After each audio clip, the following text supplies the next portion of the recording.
بسم اللہ الرحمن الرحیم۔ آج کی ہماری ویڈیو کا ٹاپک ہوگا ایڈیپس ریکس۔ ایڈیپس ریکس کا جو ہے ہم اردو میں جو ہے وہ اس کی سمری پڑھیں گے اور بعد میں انگلش میں بھی اس کی بناؤں گی سمری اور اس کے کریکٹر ویکٹر بات کروں گی۔ تو آج اردو میں ہم بنا رہے ہیں اس کی ویڈیو، تو سٹارٹ کرتے ہیں۔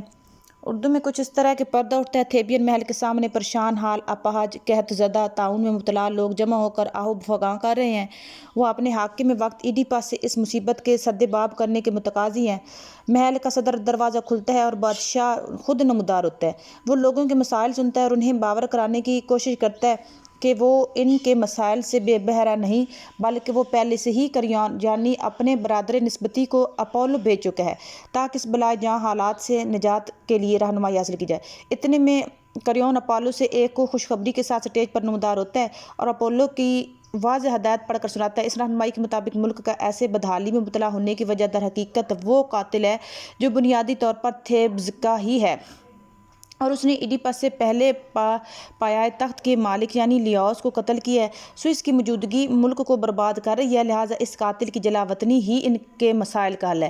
یہ جاننے پر ایڈیپس لیوس کے قتل کے متعلق کریون سے استفسار کرتا ہے اور سخت لہجے میں اس قتل کی تحقیقات نہ کروانے کا سبب پوچھتا ہے۔ کریون جواباً اس کو وہ ساری تفصیل بتاتا ہے کہ کیسے لیوس کو اپولو کے مسند سے واپسی پر ڈاکو نے مار دیا اور پورے قافلے سے بس ایک ہی عینی شاہد بچا کہ جس نے اس خبر کو تھیبز پہنچایا، جبکہ قتل کی تحقیقات اس لیے نہ ہو سکی کہ عوام سفنکس نامی ایک مصیبت سے پریشان تھے۔ یہ وہی سفنکس عورت نما جانور تھا کہ جس نے ایڈیپس سے یہ پہیلی حل کرنے کا مطالبہ کیا تھا کہ وہ کیا ہے جو صبح میں 4، دوپہر کو 2 اور شام میں 3 ٹانگوں پر چلتا ہے، اور ایڈیپس نے اس کا جواب انسان بتا کر پوری قوم کو اس بلا سے نجات دلائی تھی۔ ایڈیپس مصمم ارادہ کرتا ہے اور حلفیہ اقرار کرتا ہے کہ وہ ضرور اس معاملے کو عوام کے وسیع تر مفاد میں سلجھائے گا۔ اتنے میں کورس سٹیج پر نمودار ہو کر ایڈیپس کے لیے مداحی کلمات کہتا ہے اور امید کرتا ہے کہ وہ ضرور اس معمہ کو حل کرنے میں کامیاب رہے گا۔ ایڈیپس عوام سے درخواست کرتا ہے کہ اگر کوئی اس قاتل کو جانتا ہے تو مدد کرے، یا وہ قاتل خود ہی سامنے آ جائے تاکہ ملک کو اس عذاب سے چھٹکارا مل سکے۔ نیز وہ قاتل کی بازیابی کے لیے مختلف طرح کی ترغیب دلاتا ہے، مگر سب خاموش رہتے ہیں۔ بادشاہ اپنا اعلیٰ ظرف ظاہر کرنے کے لیے اعلان کرتا ہے کہ وہ خود بھی سزا سے ماورا نہ ہوگا اگر کسی طرح وہ اس جرم میں ملوث پایا گیا۔ مسلسل خاموشی پر کورس نے بادشاہ کو ٹیریسس سے مشورہ کرنے کی تجویز دیتا ہے۔ بادشاہ کے حکم پر نابینا ٹیریسس کو بلایا جاتا ہے تو اپولو کے نزدیک ترین تصور کیا جاتا ہے۔ بادشاہ کے استفسار پر ٹیریسس معمہ کا حل بتانے سے معذرت کرتا ہے اور وہاں سے چلے جانے کا قصد ظاہر کرتا ہے۔ اس جواب پر ایڈیپس اور ٹیریسس میں تکرار ہوتی ہے اور جذبات سے لبریز ایڈیپس ٹیریسس اور کریون پر محلاتی سازش کا الزام دھرتا ہے اور اسے اندھے پن کا طعنہ دیتا ہے۔ ٹیریسس طیش میں آ جاتا ہے اور ایڈیپس کو کڑی تنقید کا نشانہ بناتا ہے۔ وہ اسے اس کے اپنے بچوں کا باپ اور بھائی قرار دیتا ہے۔ اس پر جب ایڈیپس تعجب کا اظہار کرتا ہے، ٹیریسس اسے پہیلیاں سلجھانے کے ظام کا طعنہ دیتا ہے اور ایک پیش گوئی کر کے وہاں سے چلا جاتا ہے کہ عنقریب وہ اپنی آنکھیں کھوئے گا اور اپنے ہی ملک میں بے جار و مددگار رہ جائے گا۔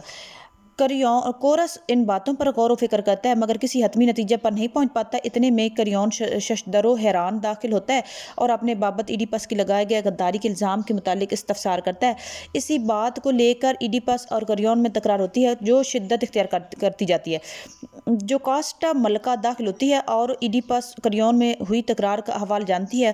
وہ ایڈیپس سے کریون کی معافی طلب کرتی ہے، جس پر ایڈیپس کریون کو جانے دیتا ہے۔ پھر وہ ایڈیپس کو پرسکون اور مطمئن کرنے کی کوشش کرتی ہے اور اسی دوران وہ اپولو کی طرف سے موصول ہوئی رہنمائی کو فضول اور بکواس قرار دیتی ہے اور بتاتی ہے کہ مدت پہلے اسے اور لیوس کو یہ بتایا گیا تھا کہ ان کے ہاں جو بیٹا پیدا ہوا ہے وہ لیوس کو قتل کر کے جوکاسٹا اپنی ماں کے ساتھ شادی کرے گا، مگر چونکہ لیوس اور جوکاسٹا نے اس بچے کو صفر سن میں ہی قتل کر دیا تھا اور یوں اپولو کی پیشگوئی غلط ثابت ہو گئی تھی، کیونکہ لیوس کو تو ڈاکو نے ساراہ پر قتل کیا تھا اور ساراہ کا تذکرہ ایڈیپس کو اذیت میں مبتلا کر دیتا ہے اور وہ اس قتل کو سوچنے لگتا ہے جو اس کے ہاتھوں مدت کثیر پہلے اسی مقام پر ہوا تھا۔ یوں وہ لیوس کی وضاقتہ کے متعلق سوال کرنے لگتا ہے۔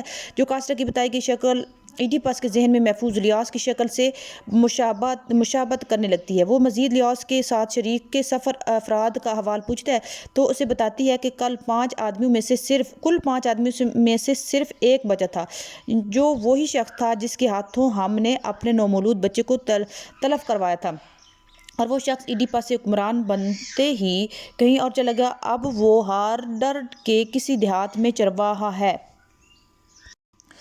ایڈیپس بھی جوکاسٹا کو اپنے خوفوان شباب اور جوانی کا پس منظر بتاتا ہے اور اپنے آبائی وطن کورنتھ اور اس کے حاکم پولیبس اور میروپ کو اپنے والدین بتاتا ہے۔ وہ اسے یہ بھی بتاتا ہے کہ کیسے ایک دن نشے میں دھت شخص نے اسے بتایا کہ کورنتھ کے حاکمین اس کے اصلی والدین ہیں، اور ایڈیپس اس بات کو لے کر اپولو سے رہنمائی لینے اس کے سندر جاتا ہے، مگر اپولو اسے اس کے والدین کا بتانے کی بجائے یہ بتاتا ہے کہ وہ ایک ایسا شخص ہے جو اپنے والد کو قتل کرے گا اور اپنی ماں سے شادی کرے گا۔ اس پیش گوئی پر وہ شدید تشویش میں کورنتھ جانے کی بجائے دوسری سمت چل پڑا۔ راہ پر پہنچا تھا کہ اس کا سامنا ایک گروہ سے ہوا اور ایک جھگڑے میں اس نے قتل کر دیے۔ اب اگر وہ شخص لیوس تھا تو خود ایڈیپس کو جلاوطنی اختیار کرنی پڑے گی۔ اب محض ایک امید باقی ہے کہ اینی شاید اگر اس بات کی تصدیق کرے کہ لیوس کو واقعتاً ڈاکو نے ہی قتل کیا تھا۔ جوکاسٹا دوبارہ اسے مطمئن کرنے کی کوشش کرتی ہے کہ اگر اس نے یہ قتل کیا بھی ہے تو بھی اپولو کی لیوس کے متعلق پیشگوئی تو صحیح ثابت نہیں ہوئی، کیونکہ وہ تو لیوس کا بیٹا نہیں۔ اتنے میں کورنتھ کا ایک قاصد وہاں آتا ہے اور ایڈیپس کو شاہ